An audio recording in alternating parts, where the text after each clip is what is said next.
Pilpuli, black pepper. Not the peppers that, like red, green, and all of those, bell peppers or hot peppers. This is pepper that's the peppercorns that you get in the spice container. You grind it. What bracha do you make on that if you eat it? Rav Sheshes Amar, Rav Sheshes says, shahakol. You say shahakol, the bracha of shahakol.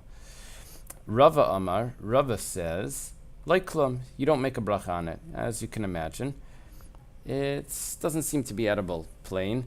Be extremely spicy. Ve'azda Rava litamei, and Rava goes according to his reasoning. The word azda means that he goes. Rava is the person, Rava. Litamei, according to his reasoning. The Amar Rava, that Rava said, kas pilpuli, someone that chews pepper. When we say chews, we don't really mean that he chews, we mean that he eats. But since it's not something that's edible, we call it chewing because that's really the only thing that he's doing, because the other part, the swallowing it, it's not really food. B'yoimei de kippuri an Yom Kippur. What is the din? Pater. He is pater. If someone chews or eats pepper on Yom Kippur, he is pater. It's not food. It's like he chewed his chair or his table. Kas zangvila, someone that chews ginger. B'yoimei de kippuri an Yom Kippur. Pater, he is also pater. Ginger is a root, and it could turn very woody. You can't really eat it. You can grind it up, and it's wonderful, but just to chew on the actual root it's hard. It's like wood. So he's pater. And so Rava, that says that you don't make a bracha on it, also holds that on Yom Kippur you're pater if you eat it. Usually if you eat on Yom Kippur, the punishment is kares. Meisvei, they ask a question. Let me do that as a comma, or as 2 dots, a colon. Hiya, Reb Meir used to say, this is Reb Meir the Tana. Mimash mashenemar, it's implied from what it says, from what it's stated. It's understood from what it's stated. We hear from what it's stated. We're going to quote a pasuk. I like to put the pasuk in. Let's change the color for the pasuk. To give it a different color so we see what we're doing here.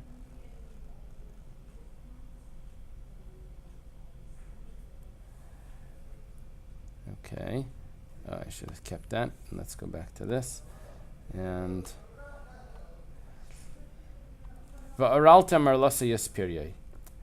and you shall count as forbidden. You should consider arla, its fruit. So,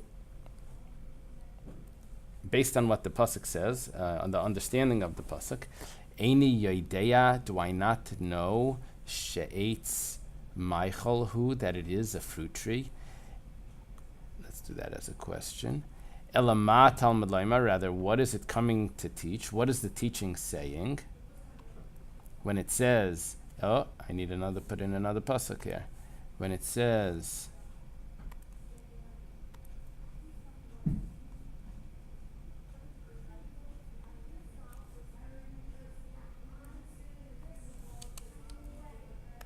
Eitz Michael, that it's a fruit tree. You know what? I need to get rid of that. I'm just going to scribble it up. Matal Medlaimar.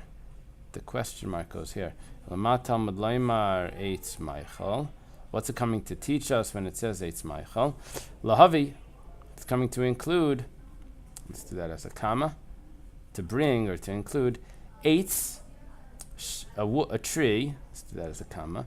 Shetam Eitzai U Piryai Shava. It's coming to include a tree that the taste of its wood and its fruit is the same. Ve'ezehu. What tree is that? Zeh hapilpulin. This is the pepper tree. Just put a period. Lalamdecha, to teach you. Shehapilpulin chayavim barla. That pepper is chayav in arla. Okay. This is a question. If pepper is chayav in arla, that means that it's a food, a fruit. If it's a fruit or a food, then why are you pater on Yom Kippur? And why don't you make a bracha on it? Ulalam dechan, it's also coming to teach you. I'm going to put this in parentheses because it's not really part of the Kant. Let me take it back. But for the understanding, this is just concluding the brisa. It doesn't really add to the question. The question is already over. And to teach you, she'ein Eretz Yisrael, that Eretz Yisrael is not chasera klum, lacking anything. Shenemar, as it says in a pasuk. Let's get out the highlighter and we'll highlight the pasuk. Eretz, it's a land, asher lo b'miskenos, that not with scarceness, with little. Teichal ba'lechem, you will eat bread. Leisechsar, you will not lack. Kol ba, anything in it. Okay, that's the pasuk. It's also teaching us that Eretz Yisrael is not lacking anything. It's a land that without scarceness, teichel b'lechem, and leisechsar kol ba, you're not lacking anything. Okay, let's put the question mark there, even though we know that the question was really over here. So I'm going to go back and put this into parentheses right before the question mark.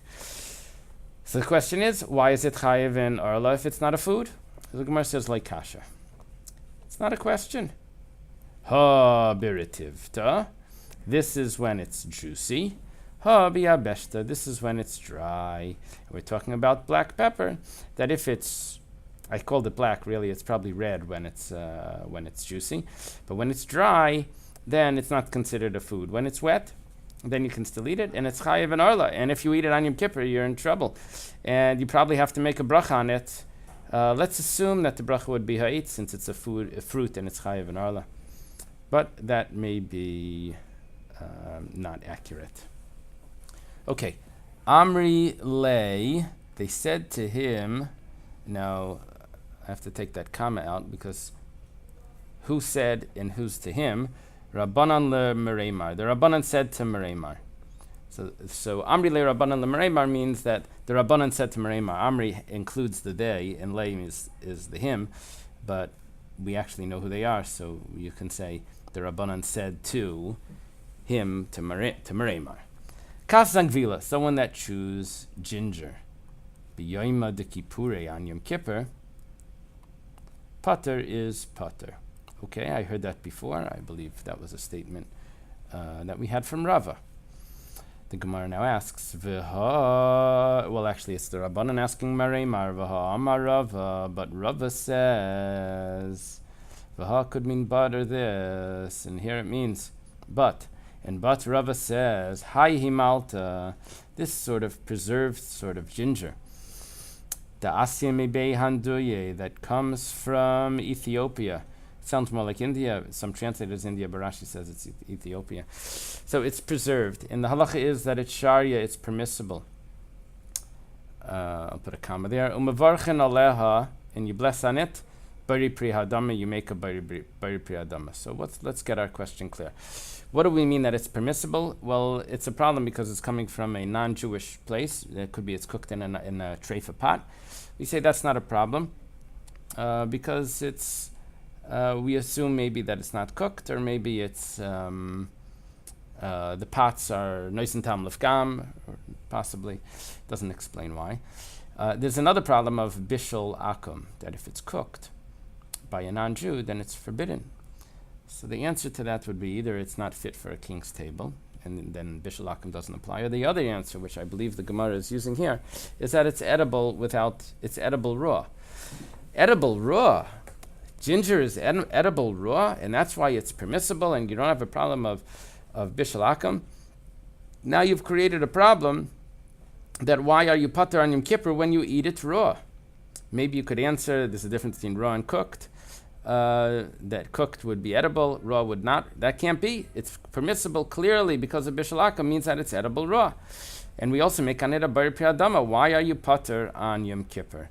That is the question of the Rabbanan to Mereimar. The answer is very simple, exactly what we said before, like kasha. It's not a question.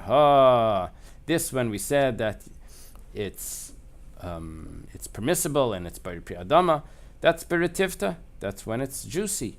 But biyabeshta, this is when it is dry. I don't know how long it takes to dry it.